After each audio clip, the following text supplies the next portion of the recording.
Kabanata 1341. Isang kakaibang lalaki. Magic herbs at elixir. Iyon ang unang pumasok sa isip ni Dalton Alroy. Ang mundong ating ginagalawan ay may ilang bilyong taon ng kasaysayan. Maraming halaman ang tumubo sa planetang ito sa buong mahabang kasaysayan na ito, na nagpapahirap sa atin, mga ordinaryong tao, na kilalanin ang lahat ng ito. Tulad ng mga transcendent martial arts practitioners sa mga tao, mahirap silang kilalanin ng mga ordinaryong tao.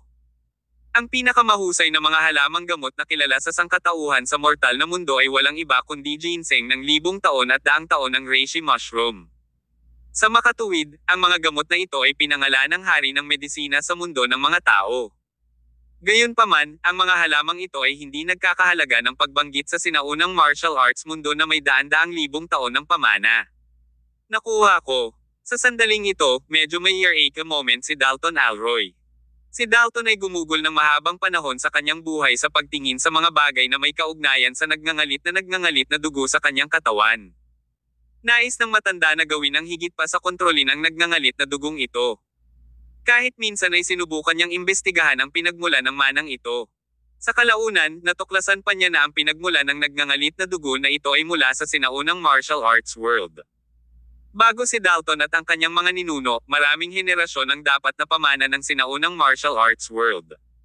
Sa makatuwid, upang maalis ang nagngangalit na dugo, kailangan pa rin nilang maghanap ng mga paraan upang malutas ang isyu mula sa sinaunang martial arts world. Kung mahahanap ko ang gamot na ito, ano ang dapat kong gawin pagkatapos nito? Tanong ni Dalton. Sumagot si Yander, i-inject ko ang filter na gamot sa katawan ni Tyr ng maaga. Pagkatapos, kung talagang mahanap mo ang gamot sa ibang pagkakataon, dapat ay mainam na hayaan mo siyang makuha ito ng direkta.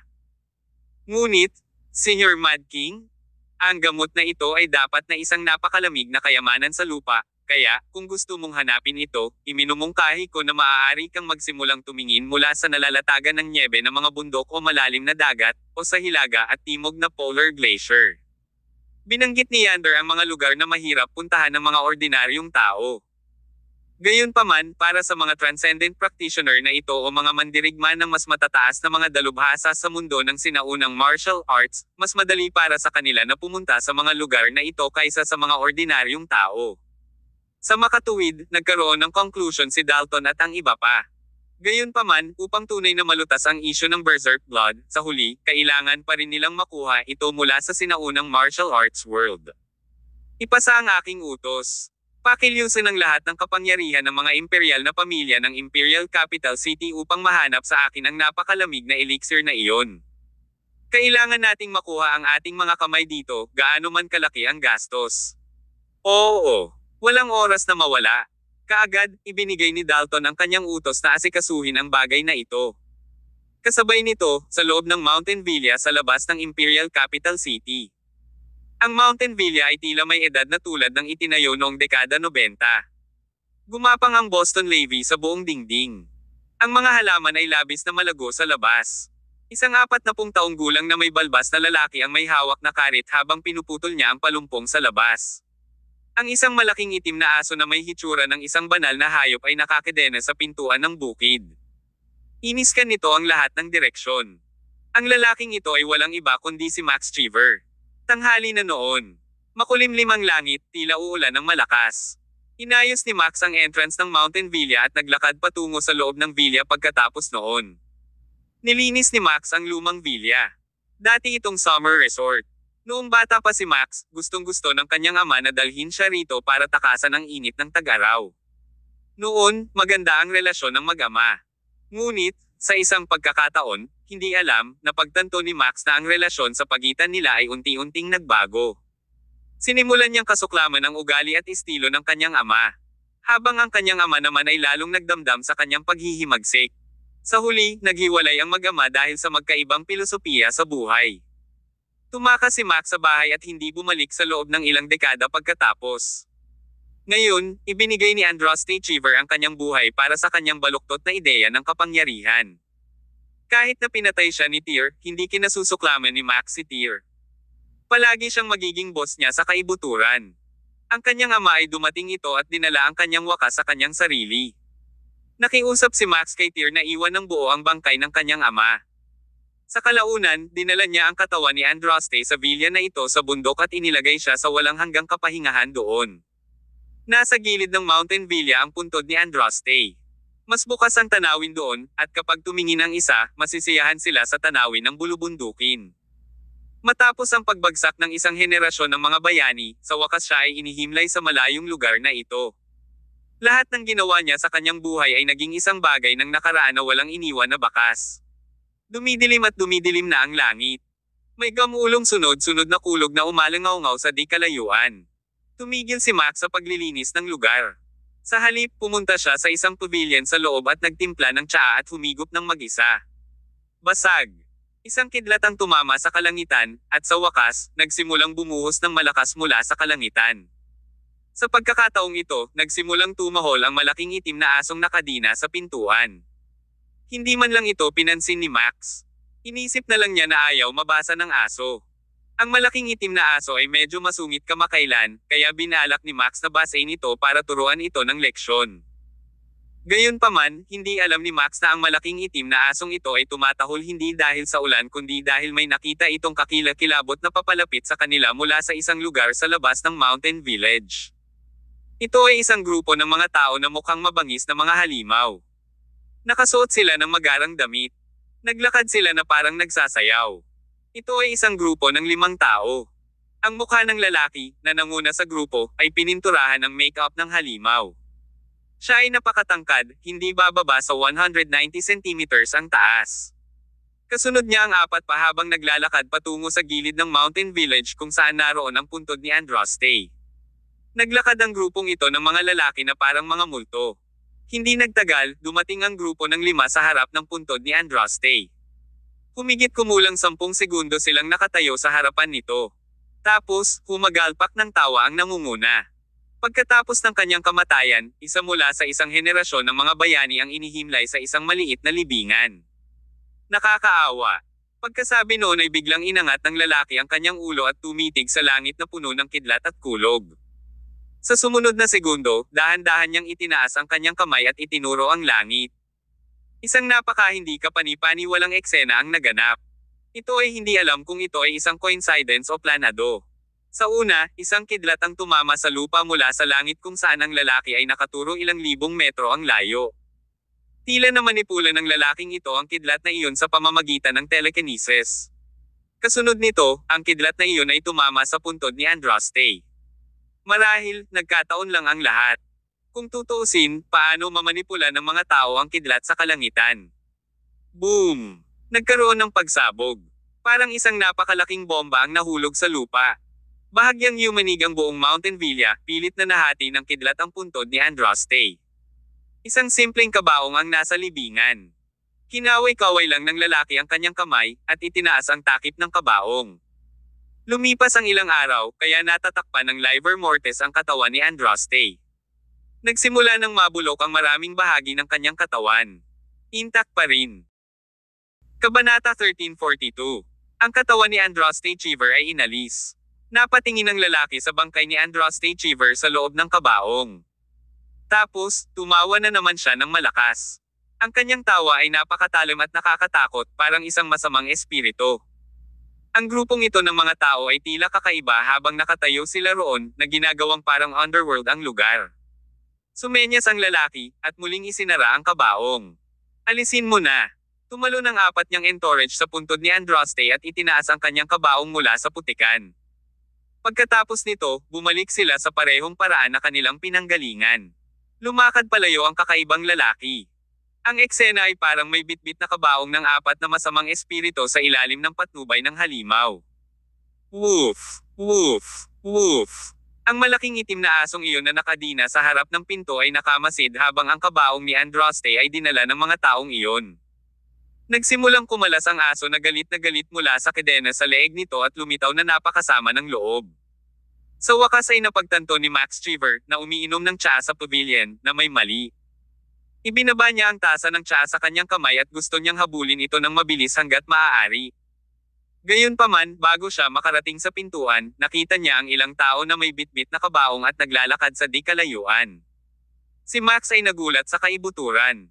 Mabilis siyang tumakbo sa puntod ng kanyang ama na si Andraste Cheever. Ngunit, nang makita niyang hinukay na ang libingan, nanlamig ang mukha ni Max. Ano ito? Napaungol si Max sa galit. Tumalikod siya at mabilis na hinabol ang mga lalaking iyon. Bagamat bitbit ng 5 lalaking iyon ang kabaong, napakabilis nila. Halos 10 minuto silang hinabol ni Max bago sila tuluyang naabutan. Sino ka, at bakit mo hinukay ang puntod ng aking ama? Tumigil ka nga dyan. Hinugot ni Max ang isang boneng na kutsilyo sa kanyang baywang. Siya ay sumugod sa kanila ng galit na galit, at ang kanyang mga mata ay duguan. Nang makarinig sila ng galaw sa likuran nila, sabay na napatigil silang 5. Bagamat sa simula, ang lalaking nangunguna ay naglalakad sa unahan, ang kanyang silhouette ay nawala sa isang iglap at nagpakita sa dulo ng prosesyon at nakasalubong si Max sa mata sa mata. Nang makita ni Max ang mga taong kakaiba ang pananamit na ito, natarante siya. Binigyan nila ang mga tao ng uri ng impresyon na hindi man lang sila mukhang tao. Iwan mo na ang bangkay ng tatay ko. Or else, huwag mo akong sisihin sa pagiging ganid ko sa'yo. Itinuro ni Max ang lalaking katapat niya na may hawak na kutsilyo sa kamay at nagbabala. Bilang numero 1 henyo ng kabataang henerasyon ng Imperial Capital City noon, tiyak na isang makapangyarihang transcendent fighter si Max. Kahit na siya ay naghahanap buhay sa pamamagitan ng pag-aanak ng mga aso sa paglipas ng mga taon at inabandona ang kanyang mga kasanayan sa martial arts, hindi ito nangangahulugan na si Max ay hindi isang malakas na manlalaban. Walang imik ang lalaking may malahalimaw na makeup na nakapinta sa mukha bagkus ay bumuka ang bibig at ngumiti ng nakakatakot. Ang ngiting iyon ang pinakamagandang tugon niya kay Max. Ang kanyang grupo ay kunin ang katawan ni Andraste ngayon para sigurado. Walang paraan na maiiwan nila ang bangkay na iyon. Hindi maintindihan ni Max kung bakit gustong kunin ng mga taong ito ang bangkay ng kanyang ama. Gayunpaman, anuman ang dahilan ng kabilang partido, hindi niya maaaring hayaang kunin ng mga taong ito ang kabaong. Pumunta ka sa kamatayan.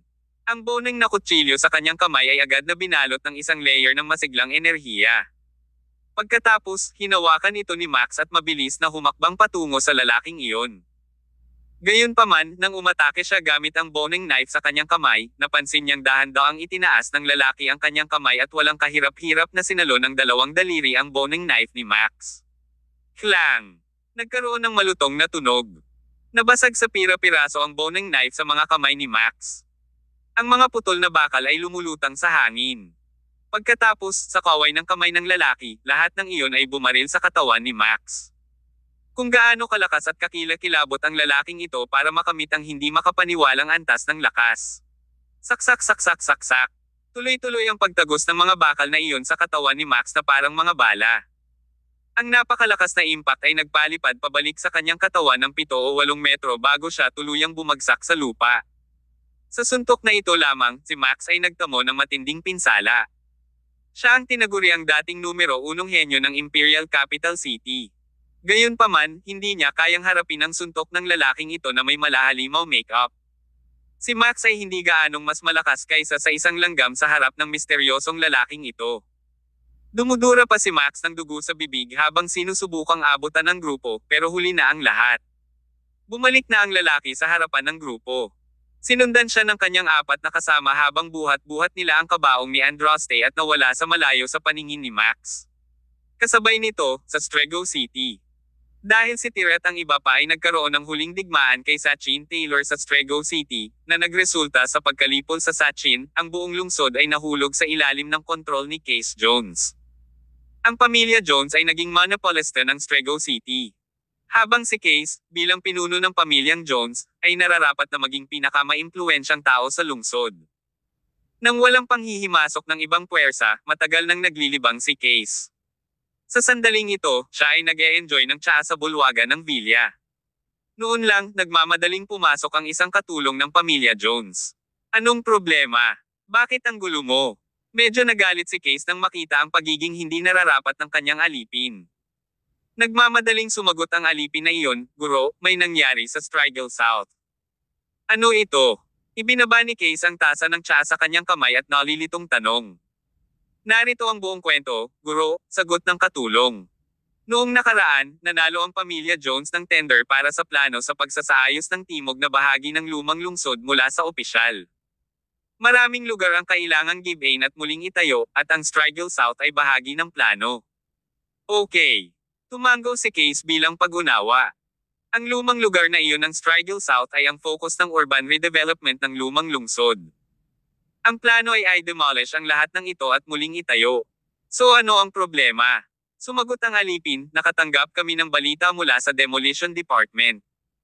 Ngunit, sa kasamaang palad, nahadlangan ang demolisyon sa Strigel South. Ang dahilan ay may maliit na mausoleum sa pasukan ng lugar. May mga taong hindi pinapayagan ang aming staff na hawakan ang mausoleum na iyon. You guys can't even solve such a small matter. What am I paying your guys for? Medyo nairita si Case. Pinagalitan niya, bigyan mo na lang ng pera ang maliit na mausoleum na iyon at hilingin sa kanila na umalis sa ating landas. Kung may mga miyembro ng pamilya ng kanilang mga kamag-anak na inilibing sa mausoleum na iyon na maglakas loob na patuloy na magdulot ng kaguluhan, bibigyan natin sila ng isang mahirap na oras. Master, hindi ganoon ka-simple. Ipinaliwanag ng tagapaglingkod, mayroong dalawang makapangyarihang mandirigma na nagbabantay sa labas ng mausoleum at ipinagbabawal ang sinuman na lumapit dito. Gayon din, ang Departamento ng Demolisyon ay nagpadala ng maraming miyembro mula sa underground society doon upang hawakan ito. Ngunit, lahat sila ay natalo ng dalawa. Ganyan ba sila kalakas? Medyo nagulat si Case. Una, nagtataka siya na mayroon talagang mga taong naglakas loob na kalabanin ang kanyang pamilya sa Strego City. Pangalawa, nagulat siya sa galing ng pakikipaglaban ng mga iyong dalawa. Mula nang mamatay si Sachin, maliban sa pamilyang Jones, wala nang mga manlalaban na kayang lumaban ng isa laban sa 12-dosenang sa Strego City. Kaya bakit biglang susulpat ang dalawang ito? Kahit na ang underground forces ng pamilya Jones ay walang magawa sa kanila. Saglit na natahimik si Case at malalim ang iniisip. Pagkatapos, sa wakas, malamig niyang tinanong, ano ang background ng dalawang iyon? Pagsagot sa tanong ng master, baka magmumukha silang ordinaryong tao sa labas, pero malakas ang background nila. Kung sasabihin ko sa iyo ang mga identity nila, siguradong mabigla ka. Tumigil ka na sa kabog. Spill. Tumango ang alilang iyon at sumagot, sinabi nila na sila ay mga ampon ni Sachin.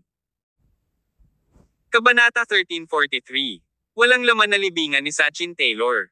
Mga ampon ni Sachin Taylor. Nang lumabas sa bibig ng katulong ang naturang impormasyon, talagang nagulat si Case Jones.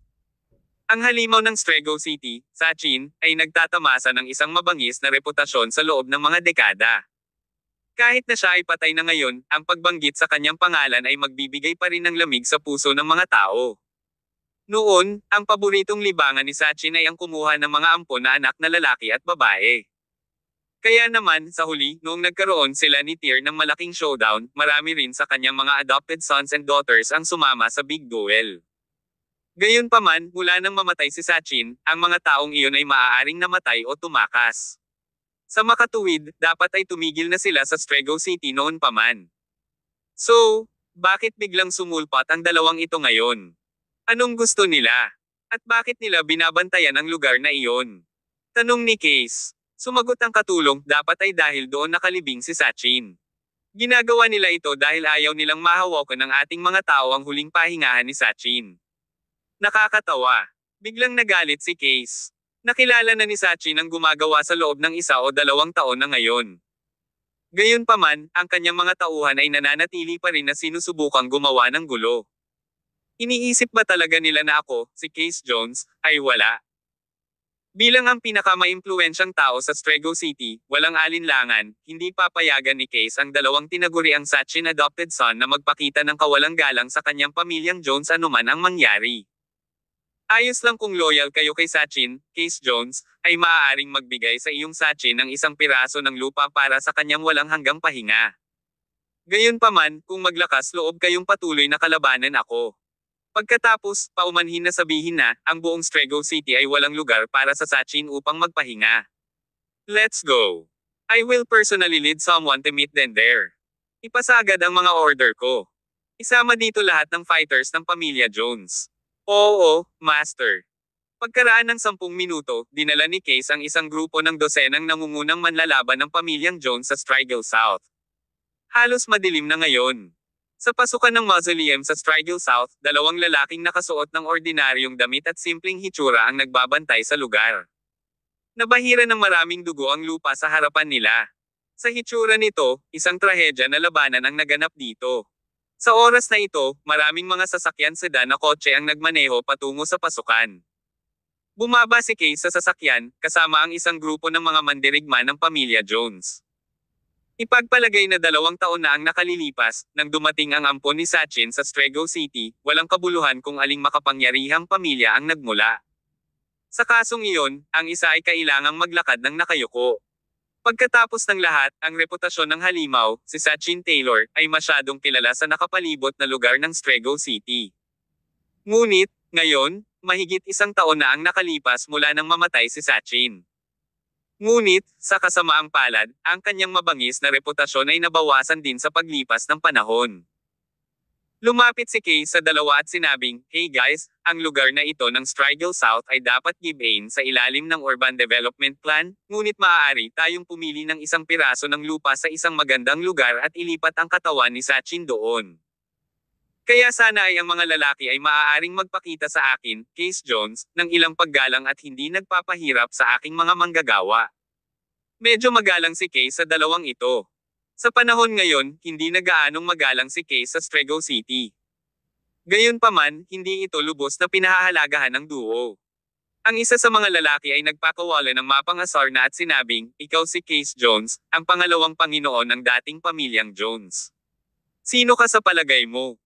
How dare you ask us to give you some respect?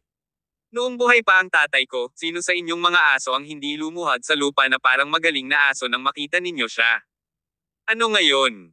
Pakiramdam ninyong lahat ay kaya mo nang maglakad ng nakataas ang iyong ulo ngayon, hindi ba?" Biglang lumungkot ang ekspresyon ni Case. Noong una, plano sana niyang makipag-chat sa dalawa, ngunit hindi nila ito na-appreciate. Bilang big shot ng Strego City, paano niya makakayanan ng ganitong uri ng insulto?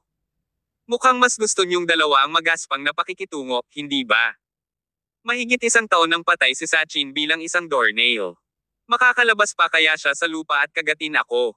Dahil wala kayong alam na keso sa chok, gusto kong makita kung paano ninyo mababantayan ngayon ang puntod ni Sachin. Huhukayin ko ang kanyang katawan at hahampasin ito sa publiko sa isang sandali. Kasabay nito, ikinaway ni Case ang kanyang kamay, at 12 mga nangungunang mandirigma ng pamilya Jones ang tumayo sa kanyang likuran. Kasabay nito, ang ilang mga excavator at bulldozer ay nagmamaneho sa kanilang direksyon mula sa isang lugar sa likod ni Case at ng kanyang mga mandirigma. Sa sandaling masupol nila ang mga ampon ni Sachin, ang mga excavator at bulldozer sa likod nila ay sapilitang magtutulak upang papantayan ang bukid. Kung gusto ninyong hawakan ang puntod ng aking ama, kailangan ninyong tapakan ang aming mga bangkay. Sabay-sabay na inilabas ng dalawa ang mga armas na dala sa kanilang baywang at binantayan ang pasukan ng mausoleum na ito. Samantala, 12 nananakot na mga eksperto sa pamilyang Jones ang dumagsa sa kanila. Hindi nagtagal ay nag-away ang dalawang gang. Bagamat ang mga mandirigma ng pamilyang Jones na ito ay hindi katulad ng mga underground na gangster, bawat isa sa kanila ay nilagyan ng malalakas na kasanayan sa pakikipaglaban. Sa katunayan, ang parehong mga anak na ampon ng Sachin ay napakalakas din. Gayunpaman, sa ilalim ng pag-atake ng napakaraming mandirigma, hindi nila nakayanan ang mga pag-ataking iyon. Di nagtagal, ang duo ay binugbog sa lupa ng grupong ito ng mga mandirigma ng pamilya Jones. Ngunit, gaya ng kasabihan, maaaring hilahin ang mga patay na leon sa balbas. Hindi aso si Case. Siya ay isang lobo. Ang parehong mga lalaki ay naipit sa lupa ng ilang mga mandirigma ng pamilya Jones. Ang isa sa kanila ay nagpupumiglas pa. Pagkatapos, walang humpay na pinulot ni Case ang isang kutsilyo sa lupa at nilaslas ang mga litid sa magkabilang kamay at paa. Sachin has turned into sa walang kamalayan. Yet, you guys are still so loyal to him. Are you too brainless? Pagkasabi nito, itinapon ni Case ang kutsilyo sa kanyang kamay at inutusan ang excavator at bulldozer sa likod niya, ay level ang field. Ang dalawang high-powered na makina ay nagmaneho patungo sa loob ng mausoleum. Kahit na ang dalawang lalaking iyon ay patuloy na sumisigaw ng hindi, wala silang magawa para pigilan sila. Hindi nagtagal, dumating ang isa sa mga excavator sa libingan ni Sachin at handang hukayin ang kanyang kabaong mula sa puntod. Gayunpaman, nang magsimula itong maghukay, nagkaroon ng dagandong. Ang libingan ni Sachin ay talagang bumagsak, at isang hukay ang lumitaw sa libingan. Maging ang mga gulong sa harap ng excavator ay lumubog. Anong nangyayari? Lahat ay namangha. Agad namang tumakbo si Case. Agad naman siyang natigilan. Talagang walang laman ang libingan ni Sachin. Walang natira sa ilalim maliban sa isang malaking butas. Nagkatinginan ng grupo ng mga tao. Wala silang kaalam-alam sa mga nangyari dito. Nasaan ang kabaong ni Sachin? Napatulala si Case sa mga lalaking iyon. At ang mga lalaking iyon ay naliligaw din, sumagot sila, hindi namin alam. Baka may ni-raid sa puntod niya. Ang isa sa mga mandirigma ng pamilya Jones na dating isang Tomb Raider ay pumunta sa malaking butas at pinagmasdan ang mga bakas ng lupa at kahoy sa paligid ng hukay. Pagkatapos, nagtapos siya, dahil sa hitsura nito, ang libingan ng Sachin ay walang laman ng higit sa 1 taon. Higit 1 taon. Nagulat din si Case. Posible bang ni-raid ang libingan ni Sachin hindi nagtagal pagkatapos ng kanyang kamatayan? O baka hindi siya namatay at gumapang palabas ng libingan pagkatapos na mailibing? Biglang nakaramdam ng takot si Case, pero agad ding nabawi niya ang loob niya. Siyempre, hindi na mabubuhay si Sachin. Siguradong may nagnakaw ng kanyang katawan. Ngunit hindi ito maintindihan ni Case. Sinong magkakainteres sa bangkay ni Sachin? Kabanata 1344. Gising na si Tyr Summers. Sa isang kisap mata, mahigit 2 linggo na ang lumipas mula noong malaking showdown sa pagitan ng 3 imperial na pamilya at ng Cheever Imperial Family. Si Tyr Summers ay nakoma mula noon, at hindi pa siya nagigising. Sa panahong ito, matagumpay na nakabuo si Yander ng isang uri ng gamot upang i-filter ang mga molekula ng dugo. Tinurok niya iyon sa katawan ni Tyr. Kasunod nito, hanggat maaari nilang mahanap ang uri ng napakalamig na elixir, ang elixir ay maaaring mag-react sa nagngangalit na dugo na magsasala sa dugo ni Tyr. Susunod, maaari niyang ganap na i-freeze at basagin ang nagngangalit na mga molekula ng dugo. Gayunpaman, sa kabila ng kapangyarihan ng mga imperial na pamilya ng Imperial Capital City na umabot na sa rurok nito sa mortal na mundo, wala silang lakas sa sinaunang martial arts world. Dahil dito, wala silang pag-unlad pagkalipas ng maraming araw. Hindi pa rin nagigising si Tyr. Kaya araw-araw na natili sa tabi niya ang asawa niya, gaya ng kasama niya noong koma ang asawa ni Tyr noon. Honey, sabi ni Lolo at ng iba pa, kailangan daw nilang maghanap ng gamot para sa iyo. Pagkatapos nilang mahanap ito, makokontrol na nila ang nagngangalit na dugo sa katawan mo. Samantala, malulutas din natin ang nagngangalit na dugo sa katawan ni Cyrene. Honey, kailan ka Magi gising? Ika-100 araw na ngayon ng kapanganakan ni Vega at Altair. Nangako ka sa amin na babalik ka at ihahagis mo sila sa ika-100 araw na piging kapag ang mga sanggol ay 100 araw na. Pero, bakit ka pumunta at bumalik sa iyong salita? Pagtingin sa asawang hindi gumagalaw sa kama, sumakit ang puso ni Winifred Zia na parang tinaga ng kutsilyo. Natarante siya sa pag-iisip na si Tyr ay magpapatuloy sa pagtulog ng ganito at hindi na Magi gising. Noon pa lang, parang may naisip siyang paraan. Nagningning ang mga mata niya sa ideya. Agad na dinampot ni Winifred ang isang fruit knife sa tabi niya. Pinutol niya ang kanyang palso gamit ang kutsilyo ng prutas sa lugar at walang pag-aalinlangan na tumulo ang kanyang dugo sa bibig ni Tyr. Girl, anong ginagawa mo? Sa sandaling iyon, pumasok si Dalton Alroy sa pintuan. Nagulat siya nang makitang umabot pa si Winifred sa pagpapakain kay Tyr ng kanyang dugo. Girl, ang kamay mo. Nang makitang umaagos ang dugo mula sa palso ni Winifred, naisip ni Dalton na ang babaeng ito ay mamamatay kasama si Tyr sa ngalan ng pag-ibig. Pagkatapos, kaagad, naramdaman niya ang nakatusok na pamamanhid sa kanyang anit. Tanong niya, Tyr is not even dead yet. So what the heck are you doing? Nagmamadaling paliwanag ni Winifred sa sarili, Gramp, hindi ko naman sinasadya. Di ba lagi mong sinasabi na kailangan mong humanap ng frigid elixir para kay Tyr para gumaling siya? Bago ako makoma, minsan na akong nakuha ni Tyr na Holy Eye Silkworm at pinakain sa akin sa huli, nakatulong ito para magising ako mula sa koma. Sa pagkakaalam ko, ang Holy Eye Silkworm ang pinakamalamig na miracle medicine, pero hindi ko alam kung paano ito maalis sa katawan ko. So, naisip ko na baka imbes na Holy Eye Silkworm, ang dugo ko ang maaaring palitan ng elixir para makatulong. Kinokontrol ni Tyr ang nagngangalit na dugo sa kanyang katawan at gisingin siya. Girl, anong iniisip mo? Nagmamadaling inagaw ni Dalton ang kutsilyo sa kamay ni Winifred.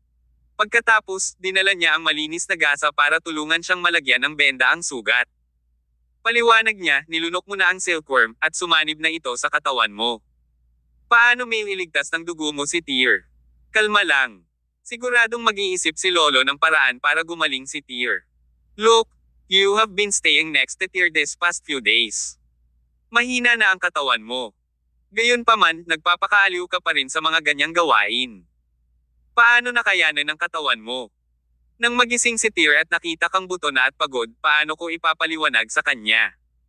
Bumaba ang ulo ni Winifred at humingi ng tawad, sorry, Gramp. I was too impulsive. Ayos lang. Tinulungan ni Dalton si Winifred na balutan ang kanyang mga sugat at pinayuhan, umalis ka na at magpahinga.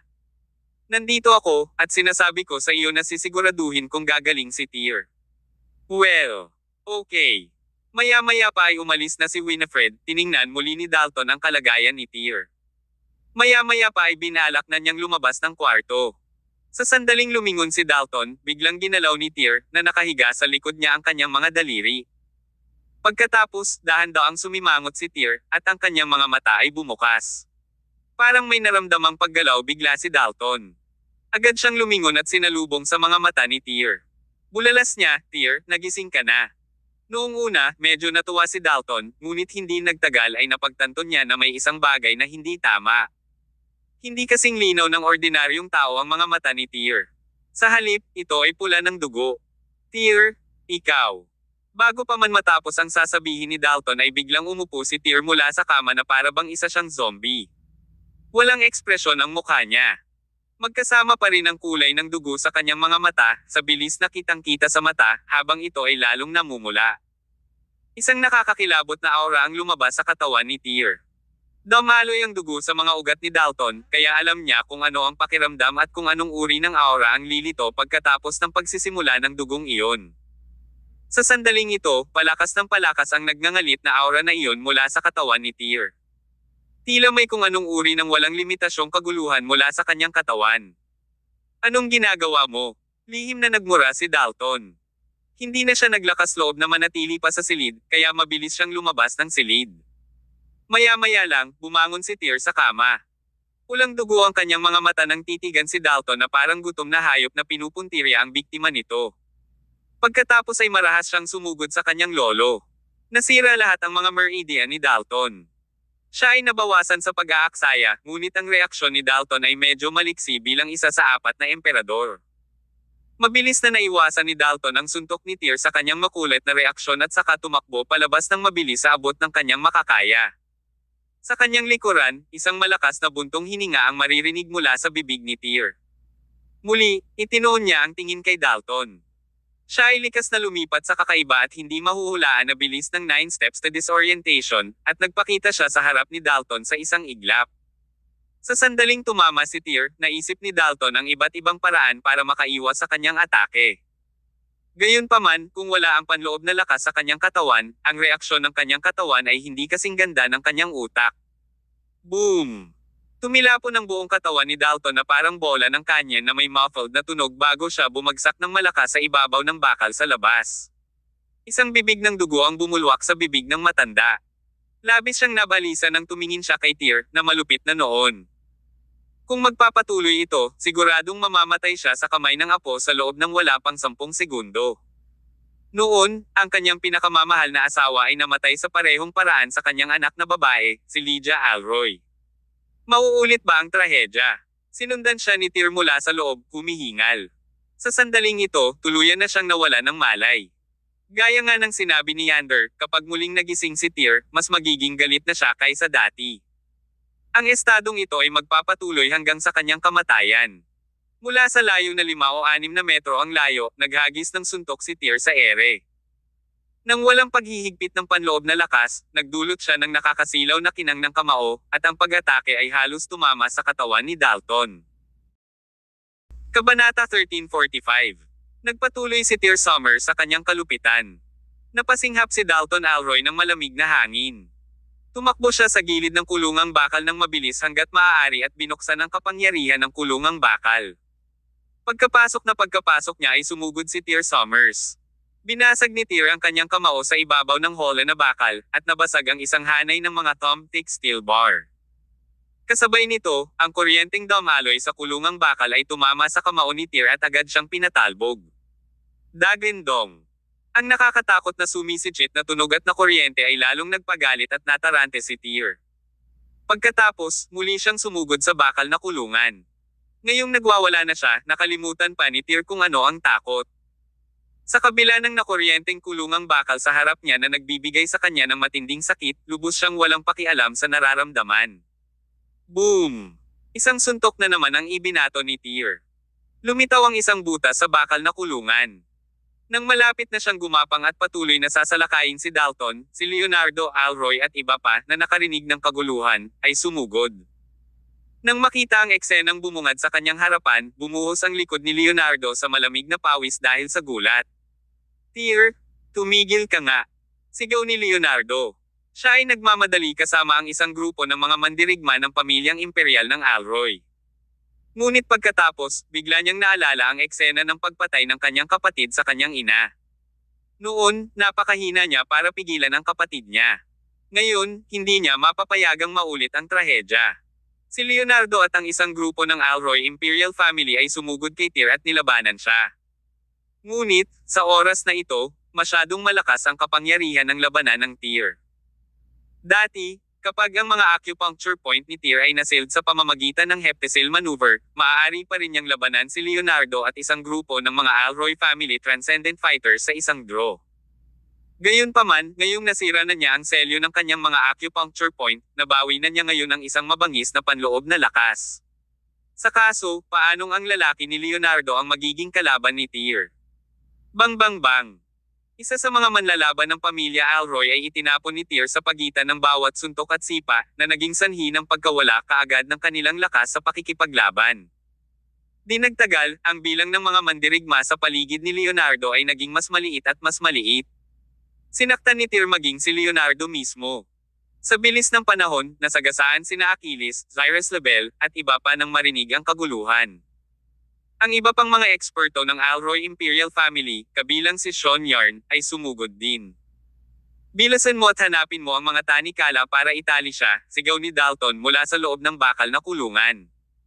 Kaagad, may nagpunta para maghanap ng mga kadena. Sina Achilles at Sean ay sumali rin sa labanan. Samantala, si Winifred Zia na nakarinig ng kaguluhan ay agad ding bumangon sa kama at lumapit. Natunaw ang puso niya nang makitang naging halimaw ang asawa. Kahit na maraming mga transcendent fighter ang naroroon, wala silang magawa kay Tyr. Isa-isa, ang mga mandirigmang ito ay malubhang nasugatan niya. Ilang mandirigma ng pamilya Alroy ang nasawi sa mga kamay ni Tyr. Tyr, huwag! Walang habas na sinugod ni Winifred si Tyr. Marahil ay narinig ni Tyr ang boses ni Winifred. Mabangis niyang ibinaling ang ulo para tingnan siya. Tumulo ang luha sa mukha ni Winifred. Hindi niya kayang tanggapin ang kasalukuyang kalagayan ng asawa. Nagsimulang kumislap, on and off ang pamumula ng mga mata ni Tyr. Tila nakilala niya si Winifred nang tumigil ang mga kamay niya sa paggalaw. Nang makakita ng ganoong eksena, ang ibang mga tao sa kanilang paligid ay hindi rin namamalaya na huminto sa paggalaw. Pagkatapos, tumangala ang lahat kay Tyr at Winifred. Parang nagawa ni Winifred na gisingin ang kamalayan ni Tyr. Tyr, it's me. I'm your wife. Come to your senses, okay? Habang nagsasalita siya, nilagay ni Winifred ang kamay niya sa mukha ni Tyr. Gusto niyang hawakan ang mukha ni Tyr para maramdaman nito ang init nito. Tumayo si Tyr nang hindi gumagalaw. Parang biglang tumahimik ang nagngangalit niyang puso. Maya-maya, inilapat ni Winifred ang mukha sa pisngi ni Tyr. Sinabi niya, tumingin ka sa akin. Dapat masabi mo kung sino ako. Naaalala mo pa ba ang nakaraan natin? Naaalala mo pa ba sina Cyrene, Vega, at Alter? 6 na taon na kitang hinintay. Gusto kong bumalik ka at makasama muli ang pamilya natin at mamuhay ng maayos. Hindi kita gusto para maging ganito. Honey, can you remember me? Uwi na tayo, okay? Lalong nalungkot si Winifred. Iyak siya ng iyak ng iyak kaya gulong-gulo na siya. Kung noon pa man, kapag nakita ni Tyr ang kanyang asawa na sobrang wasak, tiyak na hindi niya mapipigilan ang paghila dito sa kanyang yakap para aliwin ito. Sa ngayon, hinihintay ni Winifred si Tyr na gawin iyon. Gayunpaman, nabigo siya sa huli. Bumigat na naman ang hininga ni Tyr. Ang kanyang mga mata, na nagsimulang lumiwanag, ay muling naging pula ng dugo. Ingat! Sigaw ni Leonardo. Agad siyang lumapit kay Winifred at hinaila ito palayo. Sa sandaling hinaila niya si Winifred palayo, nag-swipe na si Tyr sa kinatatayuan niya kanina. Ito ay masyadong malapit. Kung hindi dahil sa mabilis na reaksyon ni Leonardo ay nabasag na ang ulo ni Winifred sa palad ni Tyr. Natarante na naman si Tyr. Sa sandaling ito, umalangaw-ngaw ang tunog ng mga flute at handbell sa kanilang paligid, at ilang makapal na tanikala ang sabay na ibinato kay Tyr. Apat na test subject din na may pulang mata, sa ilalim ng kontrol ni Zyrus at Xanthus Miriam, ay lumitaw. Kinuha ng bawat isa sa kanila ang isa sa makapal na kadena at sinubukang i-lock si Tyr mula sa apat na direksyon. Pahigpit ng pahigpit ang paghihigpit nila sa mga kadena. Nagpupumigla si Tyr, at ang frenetic ng kapangyarihan ay tila nagagawa nitong basagin ang mga tanikala anumang oras. Bakit mas bayolente ang pakiramdam ng lalaking ito kaysa dati, kumpara noong nakipagdeal siya kay Andraste Chiver dati? Nang makita ang eksenang ito, maraming tao na naruroon ang nakaramdam ng matinding kawalan ng kapangyarihan. Si Dalton ay nagsimulang gumamit ng matinding pamamaraan. Inutusan niya ang pamilya Alroy na maghanap ng mga thermal weapons para pasabugin si Tyr. Ito ay isang ganap na walang magawa na paraan. Kung hindi ibinaba ni Dalton si Tyr, mamamatay silang lahat dito. Bagaman ang kanyang paraan ay medyo malupit, walang ibang paraan. Gayunpaman, malabong ipatupad niya ang ganoong plano. Kahit anong uri ng tao si Tyr, siya, bilang kanyang lolo, ay maaaring gumawa ng walang awa na pagpatay sa kanyang apo para sa higit na kabutihan. Gayunpaman, siguradong hindi ito papayagan ni Achilles, Zyrus, at iba pa. Ang sitwasyon ay naging mas kritikal. Malinaw, ang mga test subject na iyon na kinokontrol ni Zyrus at Xanthus ay hindi na makayanan ang pag-atake. Kung magpapatuloy ito, maaga o huli, makakawala si Tyr sa pagkaalipin. Sa kritikal na sandali ng buhay at kamatayan, isang jeep ng militar ang biglang sumugod sa tarangkahan. Hindi huminto ang sasakyan nang bumukas ang pinto ng sasakyan. Isang figure ang nakitang tumalon palabas ng jeep. Ang figure ay kasing bilis ng kidlat, tulad ng nangungunang manlalaban sa martial arts na mga pelikula na maaaring tumalon sa mga bubong at umakyat sa mga dingding. Ang taong ito ay walang iba kundi ang War Emperor, Silas Regulus. Kabanata 1346. Nasaan ang elixir? Malubhang nasugatan ang War Emperor pagkatapos ng nakaraang malaking showdown. Hindi pa siya nakaka-recover hanggang ngayon, pero wala siyang pakialam dito. Ang lalaki ay patuloy na tumakbo ng buong lakas patungo sa kanila, kahit na siya ay umuubo ng dugo. Wala siyang hawak na sandata sa kanyang kamay, kundi isang pilak na karayom na kasing nipis ng buhok. Ang karayom ay mas mahaba kaysa daliri, at mahirap makita ng mata. Sinugod niya si Tyr Summers at tumalon ng mataas sa langit bago sinaksak ang pilak na karayom sa tuktok ng ulo ni Tyr mula sa itaas hanggang sa ibaba. Sa sandaling iyon, tila tumahimik ang langit at lupa. Ang unang kalupitan ni Tyr ay biglang tila natulala sa kanyang pwesto bago nakahiga ng diretso sa lupa sa susunod na segundo. Nakatitig ang lahat kay Silas, tulala at hindi maintindihan ang ginawa niya kay Tyr. Napaatras si Dalton palabas ng hall na nakuryente at nagtanong, "Old Fox, ano ang ginawa mo sa apo ko?" Napulot ko ito mula sa isang sinaunang martial arts secret manual. Gamit ang karayom na ito para tumusok sa acupuncture point ni Tyr sa tuktok ng kanyang ulo, maaari natin siyang mawalan ng malay ng halos 3 hanggang 5 araw. Ayon sa recording ng secret manual na iyon, ito ang paraan ay maaaring gamitin upang harapin ang mga sinaunang mabangis na hayop. Sinaunang mabangis na hayop. Ipinaliwanag ni Silas, ito ang uri ng hayop na maaaring gumamit ng panloob na lakas na naitala ng sinaunang martial arts world. Nakikita ko. Hindi na nagtanong pa si Dalton, narinig na niya ang tungkol sa ganitong uri ng mabangis na hayop, ngunit ang mga bagay na iyon ay mga alamat lamang. Bakit ka ba biglang nandito? Nakita ko ang kinaroroonan ng pinakamalamig na elixir. Ano? Nagulat si Dalton at ang iba pa. Pagkatapos, sa wakas, nagtanong siya, "Old Fox, hindi mo ako banibiro?" Sinaman ng tingin ni Silas si Dalton at sumagot, "Kailan mo pa ba ako nakitang nakikipagbiroan sa iyo? Maglinis kayo dito. Old Fox, pasok na tayo sa loob at mag-usap." Sabay hinayla ni Dalton si Silas papasok ng bahay. Tuwang-tuwa siya sa kaibuturan dahil ang mga uri ng mga bagay tulad ng elixir ay mahirap makuha. Ngunit, bukod dito, kailangan din nilang hanapin ang pinakamalamig. Kaya, sa isang paraan, pinataas din nito ang antas ng kahirapan ng kanilang paghahanap. Bago ito, nakaramdam ng desperada si Dalton. Ngunit sa ngayon, binanggit ni Silas na natagpuan niya ang napakalamig na elixir. Kaya paanong hindi siya ma-excite? Pumasok silang dalawa sa loob ng bahay at naupo. Pagkatapos, agad na naiinip na nagtanong si Dalton, "Old Fox, sabihin mo sa amin kung paano mo eksaktong nahanap ang elixir na iyon. Nasaan ito ngayon?" "Bundok Whiteface sa Hilaga," sagot ni Silas. "Ilang araw na ang nakalilipas, opisyal akong nanunungkulan bilang pinuno ng dragon na pangkat. Ang squad ay ang puwersa na kumakatawan sa mga opisyal sa sinaunang martial arts world.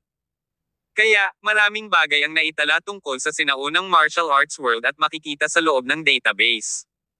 Bahagyang tumango si Dalton at sinabing, "I never expected that the officials will have so much faith in you. Surprisingly, they even directly make you the head of the Dragon Squad. Would the agents of the squad really serve you?" Wala silang choice kundi sumunod. Nakapikit si Silas habang nakangiti. Pagkatapos, sinabi niya, "Nakalimutan mo na ba na ang matandang Panginoon ng Dragon Squad ay ang nakatatanda sa aking pamilyang Regulus? Ngayong pagod na siya sa lahat ng mga bagay na ito, syempre, hihilingin niya na ako ang kanyang kahalili." Bahagyang lumiit ang mga mata ni Dalton, at nagtatakang tanong niya, buhay pa ang matandang freak na iyon? "Anong pinagsasabi mo?" Medyo nalungkot si Silas sa kabastusan ni Dalton. Tumawa si Dalton at inaliw siya, "Joke lang. I was just teasing you. That old senior would live on forever for sure. Well, quick, tell me more about the elixir." Tumango si Silas at sinabing, "Ayon sa database ng Dragon Squad, maraming mahiwagang gamot, mahiwagang halamang gamot, at mahiwagang prutas sa mundong ito. Bagamat ang mga pangalan ng mga bagay na ito ay tila mahiwaga, ang mga ito ay mga halamang gamot at halaman na may ilang espesyal na epekto. Ang mga ganoong bagay ay hindi bihira sa sinaunang martial arts world. Ang ilan sa mga creed ay maaari pang ang palagwin ang mga ito ng mag-isa. Sigurado akong tungkol sa mga ordinaryong mahiwagang halamang gamot at gamot. Gayunpaman, ang ilan sa kanilang mga halaga ay napakataas. Sa makatuwid, maaari rin silang ituring na mga bihirang kayamanan sa mga credo." Mula nang mabuo ang Dragon Squad, ang mga ahente ay nakikisalamuha sa sinaunang martial arts world. Ang squad ay nangongolekta ng mga ganitong uri ng mahiwagang halamang gamot at gamot. Nagkataon lang na noong maupo ako, at sa unang pagkakataon na suriin ko ang impormasyon tungkol sa mga bagay na ito, nalaman ko na ang isang ahente ng Dragon Squad sa Mount Whiteface ay nagkataon na nakakita ng malapit ng hinog na Snow Lotus. Nagkataon na ito ang napakalamig na elixir na kailangan natin para kay Tyr. Isang Snow Lotus. Nang marinig iyon, biglang nabura ang sigla ni Dalton. Kumunot ang noo niya at nagpaliwanag, "Old Fox, parang ang saya-saya mo pa ata. Snow Lotus is too difficult. How can it be the most frigid magical medicine?" Paulit-ulit na umiling si Silas at nagpaliwanag, "Sa aming pangunawa, ang siklo ng buhay ng Sorcery Snow Lotus ay tumatagal lamang ng 6 hanggang 8 taon. Ngunit, ito ay isinasaalang-alang na bilang ang nangungunang hari ng medisina ng mortal na mundo.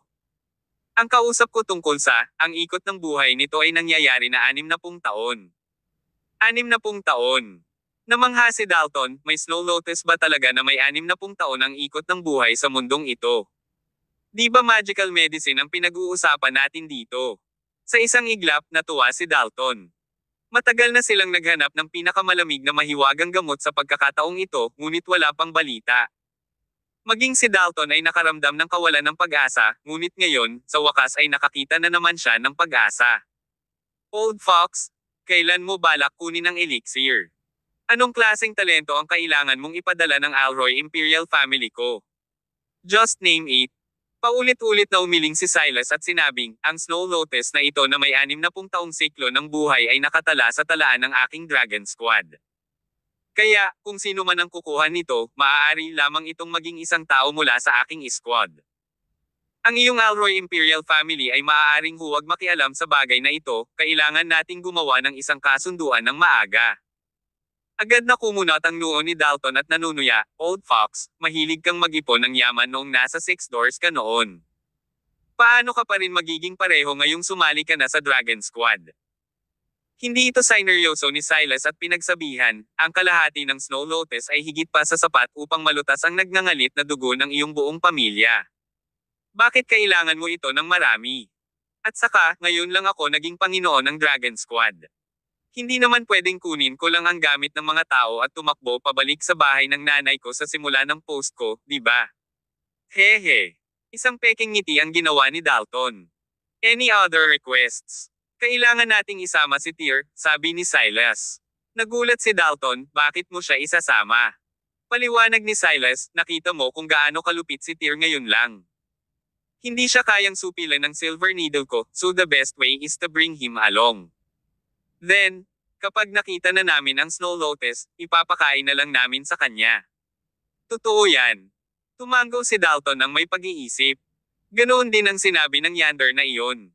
Para maipakain natin ito sa kanya ng diretso kapag nahanap na natin ito.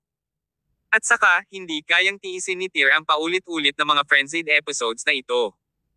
Nag-aalala ako na baka mamatay siya sa susunod na magising siya mula sa pagiging masigasig. Dahil ito ay magiging sanhi ng pagputok ng mga daluyan ng dugo sa kanyang katawan. Kabanata 1347. Pag-alis sa Mount Whiteface. Pero Old Fox, paano kung magising si Tyr sa kalagitnaan ng paglalakbay? Tanong ni Dalton Alroy. Huwag kang mag-alala. Nagtalaga ako ng isang tao na kumuha ng maitim na bakal mula sa material na bodega ng Dragon Squad. Gagawa ako ng isang dark steel coffin at ilalagay doon si Tyr. Kahit na siya ay itinaas sa Realm of Transformation Powerhouse, mahihirapan siyang buksan ito. Okay. Hindi nagtaas ng anumang pagtutol si Dalton tungkol sa usaping ito. Sa halip, tinanong niya, sino ang ipapadala mo para manguna sa koponan?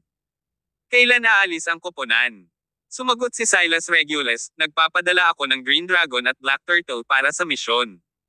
Malapit na ang oras. Makakaalis na sila bukas. Isa pa, sasalubungin sila ng ahente ng Dragon Squad ko doon sa Mount Whiteface.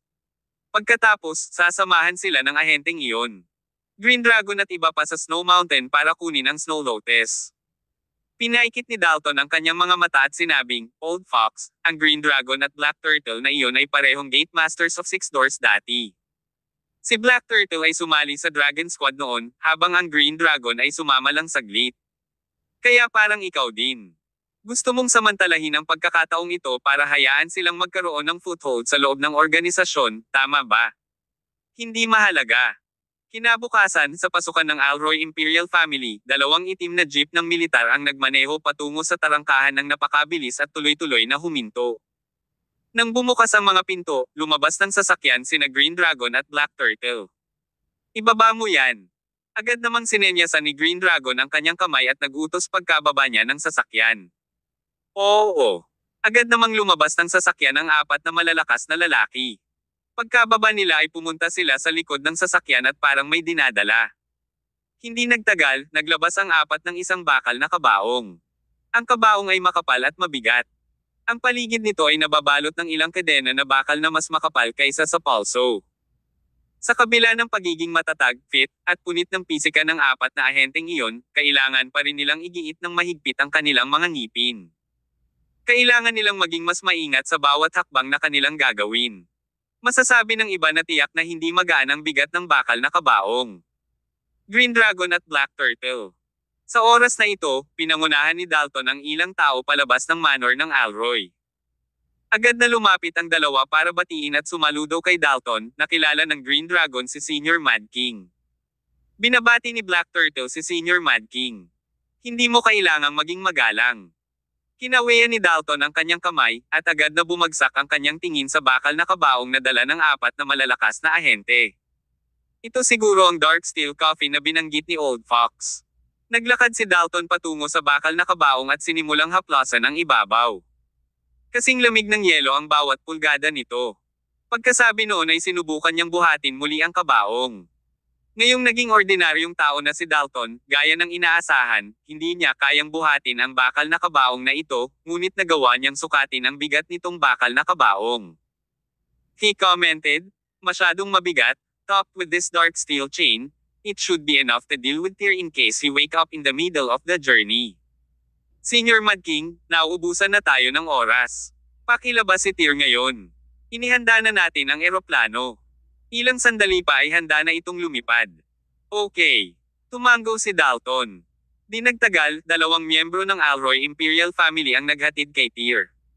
Malapit na dumikit kay Tyr sina Winifred Zie, Cyrus Lebel, at Achilles. Nakoma pa si Tyr sa mga sandaling iyon. Medyo namutla ang mukha niya. Apat na malalakas na lalaki ang sabay na nagpuwersa at itinaas ang takip ng kabaong. Isang hakbang pasulong ang Green Dragon. Kasama si Black Turtle, ay nalalayan nila si Tyr at maingat na binuhat at inilagay sa kabaong, inihiga siya ng maayos. Nang mapansin nila na ang kalagayan ngayon ni Tyr ay medyo mas malala kaysa sa inaasahan nila sa simula. Mamulong si Green Dragon kay Black Turtle, nauubos na ang oras. Hindi na tayo makakapagpatagal pa. Senior Mud King, aalis na kami. Sabi ni Green Dragon. Pagkasabi niya noon, sumenya si Green Dragon. Agad na ginalaw ng apat na ahente ang takip ng Dark Steel Coffin para takpan ito at binalot ng mga tanikala ang kabaong. Pagkatapos, dinala nila ito sa kotse. Mabuti. Tumango si Dalton habang si Winifred at ang iba ay subconsciously humabol sa kanya. Maaari ba ninyong ibalik ang aking asawa ng buo? Tila kinakabahan si Winifred habang nagmamakaawa, kung magising siya, pakisabi sa kanya na hinihintay siya ng kanyang pamilya. Don't worry. Ibabalik namin siya ng buo. Seryoso ang ekspresyon ng Green Dragon at Black Turtle habang tinatapik ang kanilang mga dibdib at sumagot sa malalim na boses. Kung ganoon, aasa ako sa inyo. Ham! Ikinaway ni Green Dragon ang kanyang kamay. Ang dalawang jeep ng militar ay mabilis na humandar at hindi nagtagal ay nawala sa harap ng mga mata ng lahat. Si Winifred naman kanina pa nakatingin sa direksyon kung saan umalis yung dalawang sasakyan.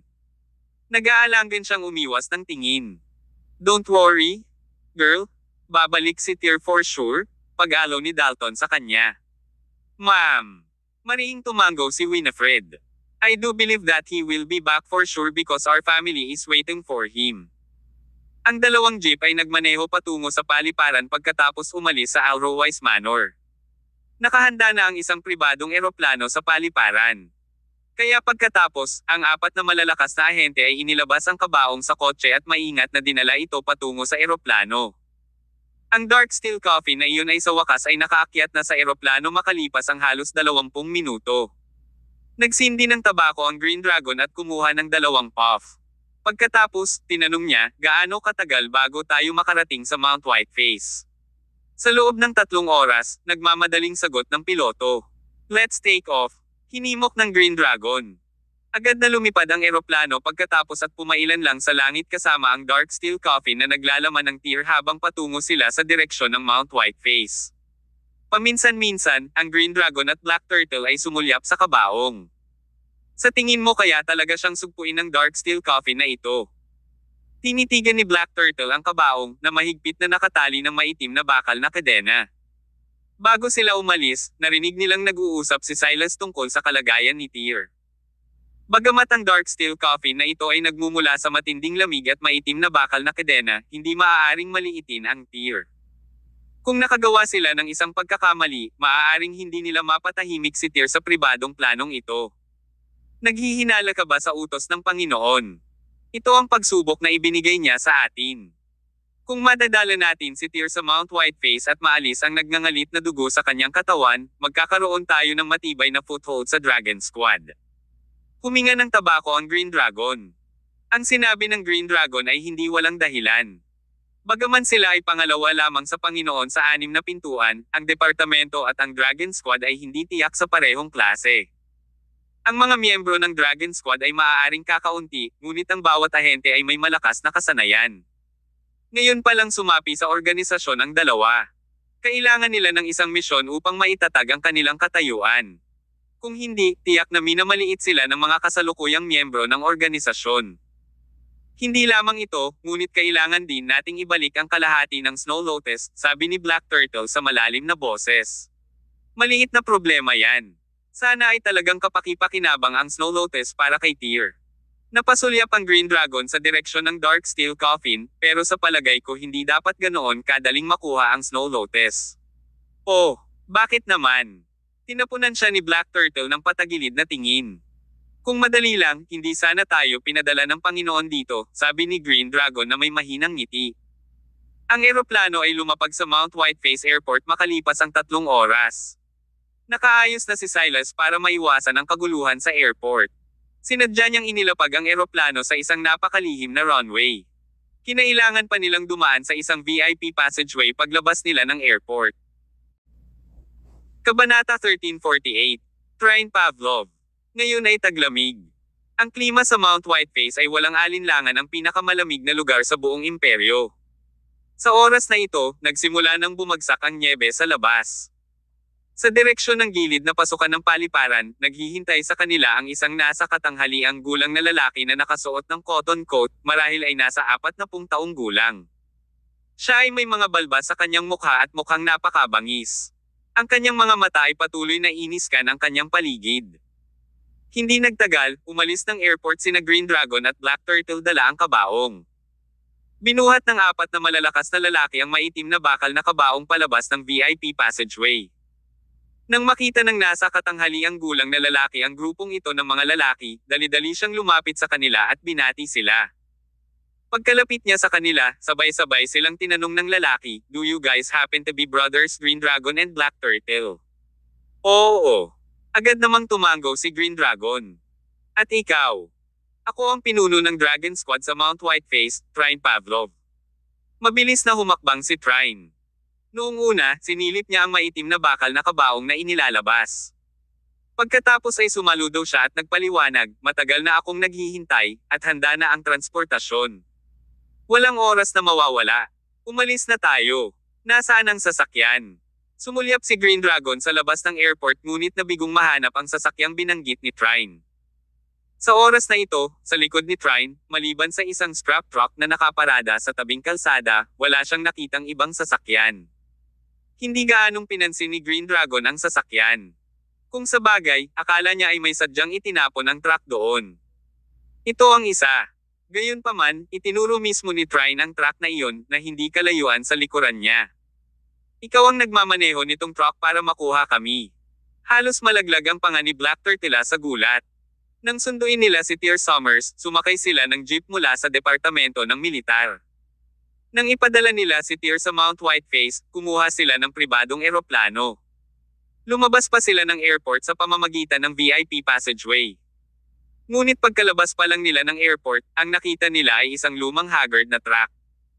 Kung hindi itinuro ni Trine ang truck na iyon, hindi nila ito iisipin bilang kanilang transportasyon kundi isang abandonadong sasakyan na naghihintay na maalis. Hindi ba ito? Medyo malabo. Anong problema sa truck? Napakamot ng ulo si Trine na may bahid ng pagkalito. "Gumagana pa ba ang truck mo?" Agad na pumunta ang Green Dragon at sinipa ng ilang beses ang gulong ng truck. Biglang nanginig ng malakas ang katawan ng truck mula sa pagsipa ni Green Dragon, na nagdulot ng ilang kalabog na tunog na para bang ito ay babagsak anumang oras. "It's working. Of course, it's still working. I usually drive this car to go around. I even wash it just to receive you guys." Medyo nahiya si Trine at ginawa ang lahat para magpaliwanag. Sa pagtingin sa makapal na kalawang sa truck at sa fender na malapit ng mahulog, walang magawa ang Green Dragon. Pagkatapos noon, kung hindi nila kinuha ang truck na ito, kailangan nilang dalhin ang maitim na bakal na kabaong ng pisikal. Siyempre, walang hawak ang Green Dragon at Black Turtle laban sa truck ni Trine. Sa bagay, hindi naman sa pera galing siya at si Black Turtle. Kahit na wala silang gaanong pera, nagmaneho sila ng luxury car sa paligid anuman ang kanilang sitwasyon. Sa kabaligtaran, itong Trine. Hehe. Ilang sandali, biglang naramdaman ni Green Dragon at Black Turtle na medyo may kaya sila. "Ito lang ba ang maisip mo?" Napakunot ng noo si Black Turtle. "I cannot help it. Hindi naman mataas ang sahod natin sa Dragon Squad. But don't you think the truck is crappy? It costs almost 2 months of my salary." Napabuntong hininga si Trine. "Mababa na ang sahod ng 6 doors. Hindi ko akalain na magiging ganito kababa ito ngayong sumali na ako sa Dragon Squad." Bahagyang nagreklamo si Green Dragon na para bang nakikita na niya ang kanyang magiging sitwasyon sa pananalapi. Siyempre, hindi lahat ng pinuno ng 6 doors o ahente ng Dragon Squad ay mahirap. Hanggat gusto nila, maraming paraan para makaisip sila ng pera, tulad ng kaso ng Holy Tiger noon. Kaya lang, maging Green Dragon, Black Turtle o Trine, lahat sila ay may kani-kanyang prinsipyo pagdating sa paggawa ng mga bagay-bagay. Hindi nagtagal, nagtulungan silang 7 at isinakay ang kabaong sa truck. Pagkabitaw pa lang nila ay halatang agad na lumubog ang katawan ng sasakyan. Ang mga gulong ng sasakyan ay lumubog din ng ilang sentimetro, na parang sisubog anumang oras. Nang makita ang eksena, lihim na nagdasal ang Green Dragon sa kanyang puso, umaasang hindi malaglag ang truck sa kalsada at maiwang nakabitin sa kalsada. Silang tatlo ay nagsisiksiken sa loob ng cabin habang ang iba pang 4 na malalakas na lalaki ay pumwesto sa likurang upuan, na pinatatag ang kabaong gamit ang kanilang mga kamay. Nagsindi ng sigarilyo si Trine at huminga ng 2 buga ng usok. Pagkatapos, tinapakan niya ang kanyang paa sa gas pedal. Sa isang marahas na panginginig at nakakabinging tunog ng makina, ang truck ay sumulong sa napakabagal na bilis. Nagmaneho sila sa highway na nababalutan ng nyebe at nakarating sa tirahan ng Trine makalipas ang 3 o 4 na oras. Ngunit, nagulat si Green Dragon at Black Turtle na ang kanyang tirahan ay isang liblib na courtyard sa rural urban area ng Mount Whiteface. Bago ang gate ay ang pangunahing daan ng bayan. Gayunpaman, ito ay kakaunti ang populasyon, at kakaunti ang mga taong naglalakad sa paligid.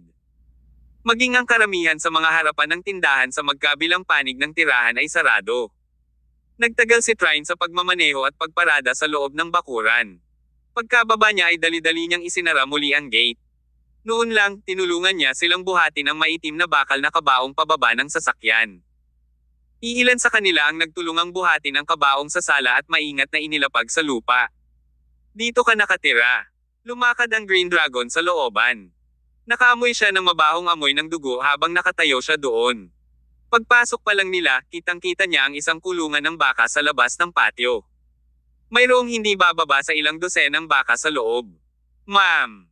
Naglabas ng kutsilyo si Trine sa sala, umupo sa harap ng patio, at masiglang pinatalas ang kanyang talon gamit ang whetstone. Sabi niya, nagsumikap kayong makarating dito. I'll treat you guys to a feast later. Tell you what, kuya, buti na lang kaunti lang ang ibinabayad sa iyo ng squad. Pero, paano ka hinahayaan ng organisasyon na manirahan sa ganoong karumal-dumal na lugar? Ikaw ang pinuno ng Dragon Squad sa Mount Whiteface kung tutuusin. Ang kanilang engkwentro sa Mount Whiteface ay naging sorpresa sa Green Dragon, taliwas sa kanyang inaasahan para sa squad. Aling aspeto ng kanilang pagtrato ang tila tama bilang ang pinakakahanga-hangang opisyal na organisasyon na Dragon Squad ng Celestial Empire. Hindi sila gaanong naiiba sa isang grupo ng mga pulubi. Hehe. Actually, okay naman ang sweldong binabayaran ng squad. Basta dapat may sariling libangan ang lalaki, di ba? Baka isipin mo ako ang may hawak dito. Kung sa bagay, ang tunay kong pagkatao ay ang butcher ng maliit na county na ito ay nakakatuwang pumatay ng mga hayop, sabi ni Trine habang patuloy niyang hinahasa ang butcher knife. Hehe. Nag-iisip na tumango si Green Dragon.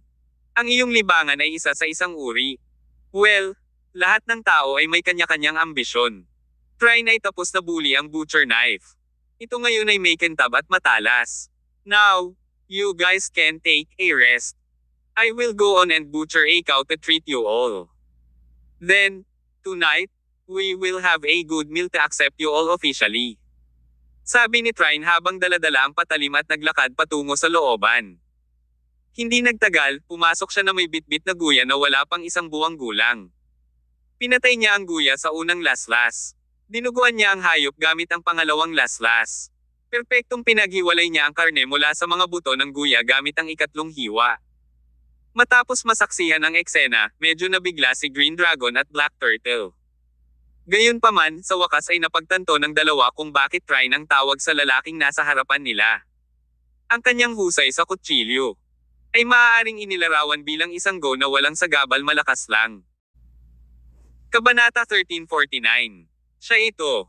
Nauuhaw ba kayo? Magpapakulo ako ng tubig para sa inyo. Matapos ay marinate ang beef, pinunasan ni Trine Pavlov ang isang dakot na pawis sa kanyang ulo at nakangiting nagtanong. Salamat sa gulo. Magalang na nagpasalamat sa kanya si Green Dragon habang nakaupo sa kwarto ang grupo ng 6. No trouble at all. We are all brothers of the same organization. Hindi ba masyadong magalang na sabihin ang mga salitang ito? Maya-maya pa ay pumasok si Trine na may dalang malaking kaldero na naglalaman ng malambot na beef. Nilagyan niya ito ng pampalasa. Pagkatapos, inilagay niya ito sa kalan. Hindi nagtagal at napuno na ng bango ng baka ang buong kwarto. Huwag kang tumayo dyan. Pretuhin mo ang lugar na ito na parang sarili mong tahanan. Wala akong gaanong ililibang sa iyo. Kung sa tingin mo ay medyo kulang itong kaldero ng nilagang baka, I'll go you guys a few canapes to have with the wine.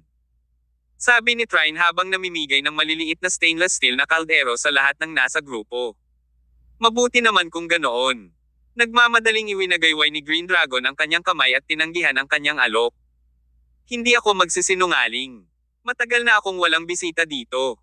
Kaya nang makatanggap ako ng balita mula sa organisasyon 2 days ago, sa sobrang saya ko hindi ako nakatulog buong gabi. Kung hindi para sa kapakanan ng misyon, dapat akong uminom ng ilang bote ng alak ngayon para magdiwang. Pagkasabi niyo ay napatitig si Trine sa kahon ng alak na nakalagay sa sulok at hindi napigil ang malunok. Iinuman natin kapag tapos na ang misyon.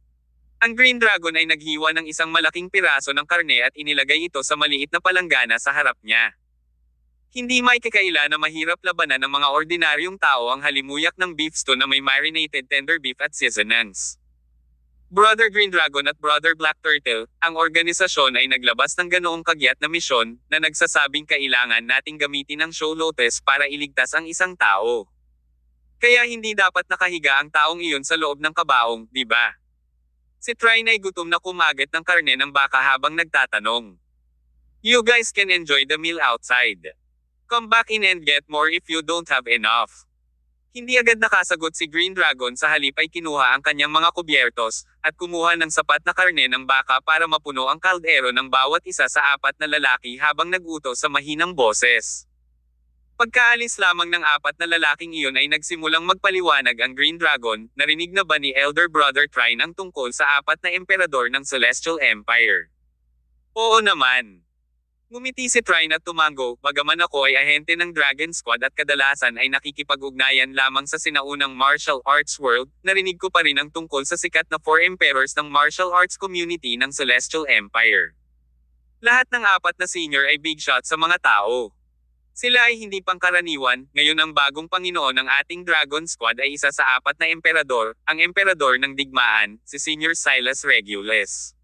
Tama. Tumango si Green Dragon. Pagkatapos, casual niyang tiningnan ang dark steel coffin na iyon at ipinaliwanag, ang tao sa loob ng kabaong ay may kakaibang pagkakakilanlan. Siya ay apo ni Mad King, Dalton Alroy, ang disipulo ng Beggar King, at isang halos disipulo ng War Emperor. May kakaiba siyang background. Nagulat si Trine, tapos tinanong niya, ano ang pangalan niya? Paano ngang isang taong may ganoong katayuan ay nabawasan sa paghiga sa loob ng kabaong? Sa puntong ito, si Trine ay napuno ng kuryosidad.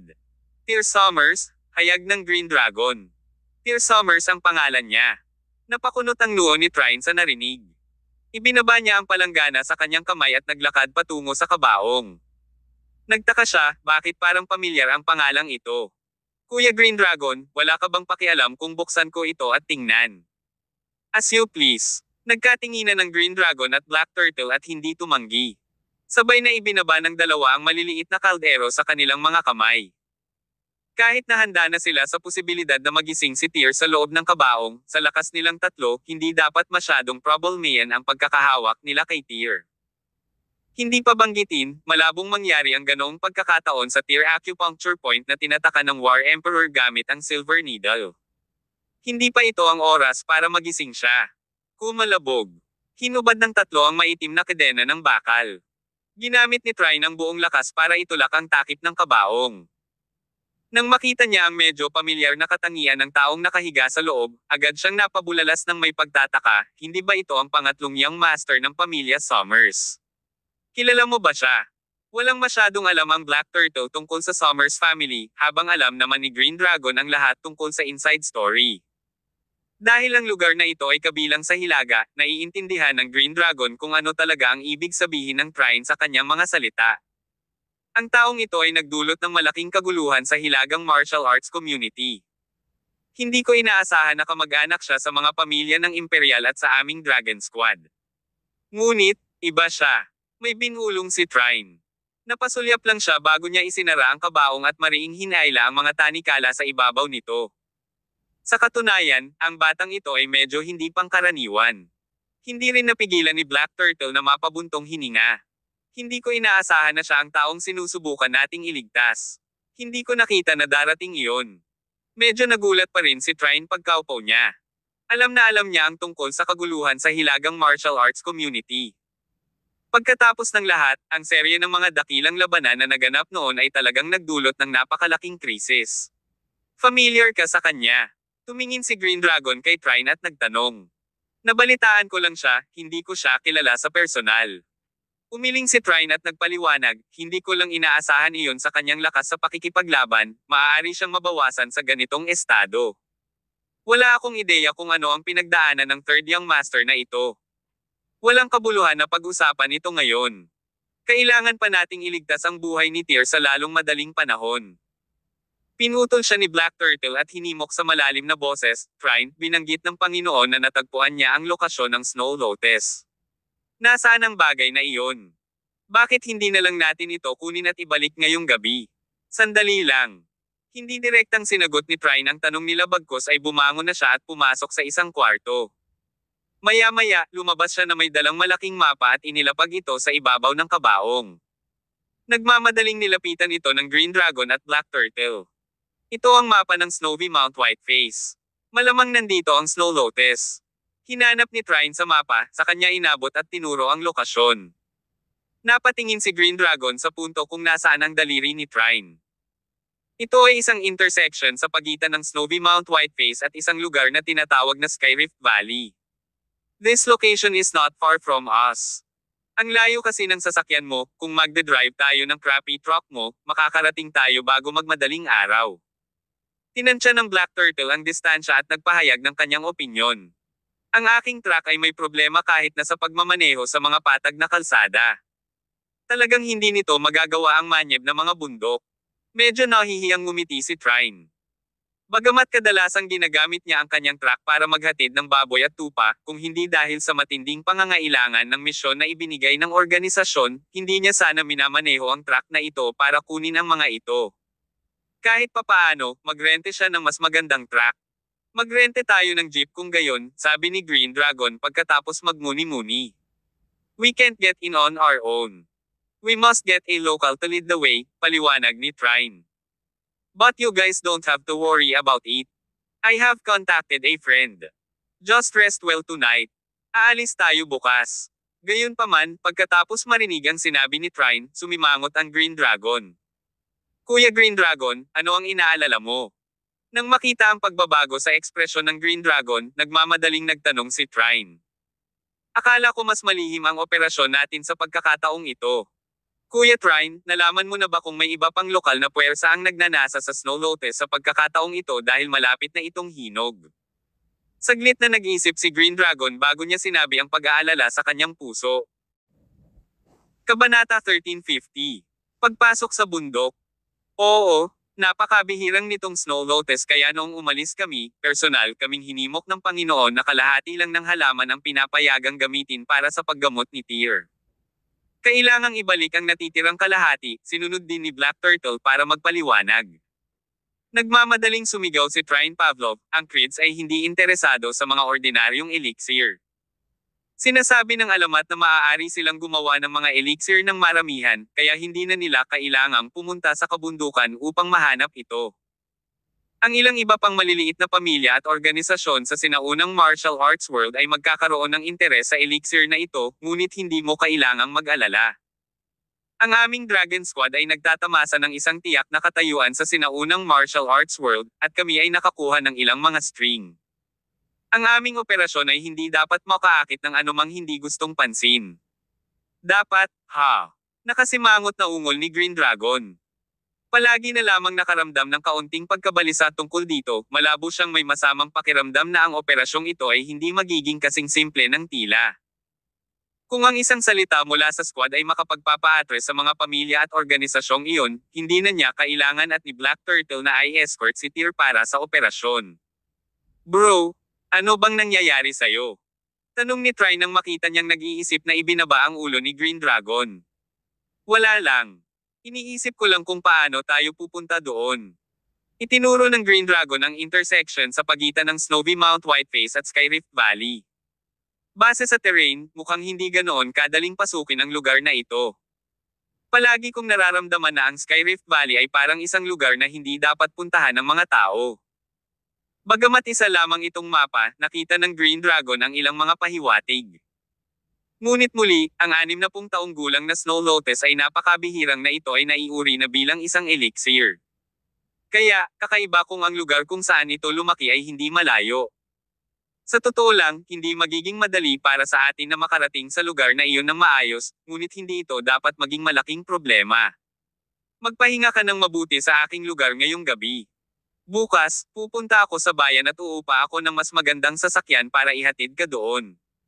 Susubukan naming makuha ang aming mga kamay sa Snow Lotus sa pinakamaikling posibleng panahon, kaya magising na ang third young Master Summers. Sabi ni Trine. Kapit na lang tayo sa truck mo na iyan. Nag-aalala ako na baka hindi makayanan ng ibang sasakyan ang bigat nitong dark steel coffin. Pero, dahil minsan na itong nagawa ng truck mo, hindi na dapat big deal na gawin ulit iyon, sagot ni Black Turtle. Itinuro ang dark steel coffin sa kanyang harapan, nag-isip si Trine, mahihirapan tayong dalhin si Tyr doon. Paano kung iwan muna natin siya dito? Makakahanap ako ng partikular na magbabantay sa kanya. Pagkatapos, maaari tayong pumasok sa bundok, at pagkatapos nating kunin ang Snow Lotus, maaari natin itong ibalik kaagad at ipalunok sa kanya. Kung tutuusin, mahaba-habang lakad pa tayo sa unahan ng bundok. Napakahirap dalhin sa atin ang kabaong. Hindi pwede. Sabay-sabay na tumanggi sina Green Dragon at Black Turtle. Nilinaw ng Panginoon na dapat nating isama si Tyr. Sa sandaling matagpuan natin ang Snow Lotus, dapat nating hayaan siyang kunin ito kaagad. Gayon din, hindi tayo sigurado kung kailan siya eksaktong Magi gising. Kung Magi gising siya nang walang sino man sa paligid na magbabantay sa kanya, alam ng Diyos kung anong uri ng kakilakilabot na mga bagay ang mangyayari. Well then, since it's an order from the organization, we shall take him with us. Still, that dark steel coffin looks pretty scary, we shouldn't expose it in broad daylight. I will go ahead and maghahanda ng mga basahan. We can cover bukas para hindi makita ng iba. Okay. Naglabas ng maraming basahang-basahan mula sa kulungan ng baka, hiniling ni Trine sa kanyang mga nasasakupan na takpan ng dark steel coffin na kinaroroonan ni Tyr. Pagkatapos, bumalik si Trine sa sala at nagpatuloy sa pakikipagkwentuhan sa iba ng ilang sandali habang inubos nila ang natitirang karne ng baka. Nang matapos sila, nagpunta sina Green Dragon at Black Turtle para magpahinga sa silid na inihanda ni Trine para sa kanila. Samantala, ipinagpatuloy ni Trine ang pagbabasa ng mapa at plano para sa operasyon bukas. Kinabukasan, nagising ang lahat ng halos madaling araw na. Ang natirang nilagang baka kagabi ay pinakuluan sa kalan, at 10 tuyong tinapay ang inihagis dito. Ipares ito sa salad, nagbahagi ang grupo ng isang simpleng almusal. Nang matapos silang kumain, umuulan pa rin ng nyebe sa labas, at umaalulong pa rin ang malamig na hangin. Kung ang isa ay ilagay ang kanilang kamay sa ibabaw ng kabaong, makikita nila na ito ay napakalamig ng buto. Maingat na dinala ng grupo ng mga lalaki ang kabaong patungo sa truck. Isang dagandong ang umalangaw-ngaw ng Humandar ang sasakyan. 2 linya ng malalim na riles ng gulong ang naiwan sa manyeb na lupa habang ang mabigat na cargo na truck ay nagsimula sa isang malubak na paglalakbay patungo sa nyebeng Mount Whiteface. Kuya Pavlov, gaano katagal ang biyahe natin? Tanong ni Green Dragon mula sa passenger seat. Ang bako-bakong daan ay naging imposible para sa kanya na maipasok ang kanyang tabako sa kanyang bibig. Para magawa iyon, kinailangan niyang hawakan ng mahigpit ang tabako gamit ang 2 kamay bago niya ito tuluyang maipasok sa kanyang bibig. Sa bilis ng lakad natin, 2 or 3 hours na tayo. May nakontak na ako para sunduin tayo, sagot ni Trine. Mahigpit niyang hinawakan ang manibela, at ang kanyang boses ay medyo hindi marinig sa malupit na dagandong at dagandong ng makina. Okay. Makalipas ang halos 2 oras, halos tapos na ang Green Dragon sa paghit-hit ng tabako sa kanyang kamay, at malabo niyang makita ang balangkas ng mga naninyebeng bundok sa unahan. Pagdating nila sa boundary ng mga bundok, nalaman nilang mas mababa pa ang temperature doon. Habang direktang humahampas ang malamig na hangin sa kanilang mga mukha, parang may kutsilyong tumatago sa kanilang balat. Makinig ka sa akin, Kuya Black Turtle at Green Dragon. Nakasuot pa rin ng windbreaker ang huli mo, habang ang una ay simpleng naka-half-sleeved shirt. Nasa Snowy Mountains tayo, siguradong mag-freeze kayong dalawa. Mayroon akong 2 winter coat sa truck. Medyo lumalaban ang mga ito sa malamig, ngunit maaaring medyo madumi, sana ay hindi kayo mag-isip. Dali, isuot mo na sila ngayon. Hinawakan ni Trine ang manibela gamit ang isang kamay habang inaabot ang likod ng driver's seat at naglabas ng dalawang itim na winter coat. Okay lang ako. Ang pagtitiis sa lamig ay maaari ding maging isang uri ng paglilinang, pagtanggi ni Black Turtle. Itinapon ng Green Dragon ang tabako sa kanyang kamay at sinabing, sanay na akong magsuot ng windbreaker at hindi ako fan ng ibang uri ng kasuotan. Kaya, relax lang, Kuya Pavlov. Hindi big deal sa amin ang lamig na ito. Pagkaraan ng ilang sandali, ang gulanit na lumang truck ay umandar hanggang sa gilid ng mga bundok na nalalatagan ng nyebe. Nakikita ng isa na walang daan sa harap nila. Ang lugar na ito ay natatakpan ng nyebe sa buong taon. Kahit na ang isa ay magmaneho pasulong, ang truck ay maiipit sa nyebe bago pa man ito makakilos ng 2 metro pasulong. Sa oras na ito, lumitaw ang isang figure sa hindi kalayuan sa unahan. Pinatay ang makina at ipinarada ang truck, itinuro ni Trine ang kariton ng baka na umaalog-alog patungo sa kanila mula sa di kalayuan. Si that person. That's the helper I'm looking for. Ano ang background ng iyong katulong? Tanong ni Green Dragon. He's a native of a village beneath the snowy mountains. Isang matandang mangangaso na pamilyar sa lugar. Ako ang umabot sa kanya. Hindi siya problema, paliwanag ni Trine. Ikinaway ni Black Turtle ang kanyang kamay. Mga kapatid, buhatin niyo si Tyr pababa. Ang 4 na matipuno at malalakas na lalaki ay itinaas ang dark steel coffin pababa ng may matinding pagsisikap. Sa sandaling umalis ang kabaong sa truck, maliwanag na nakataas ng halos 5 sentimetro ang katawan ng sasakyan. Hindi napigilan ni Black Turtle na mapabuntong hininga habang nakatingin sa gula-gulanit na lumang truck na iyon. Nakapagtataka na naihatid ng sasakyan ang kabaong dito nang hindi nasira. Habang dahan-daw ang lumalapit sa kanila ang kariton ng baka, nagmamadaling humakbang si Trine. Bullseye, my old pal. Hindi ko inaasahan na personal kang lalapit para tumulong. This is amazing. Paano ako mangangahas na tumanggi sa isang utos mula sa iyo? Sabi ni Bullseye, ang matandang mangangaso, habang tumatawa ng kakaiba.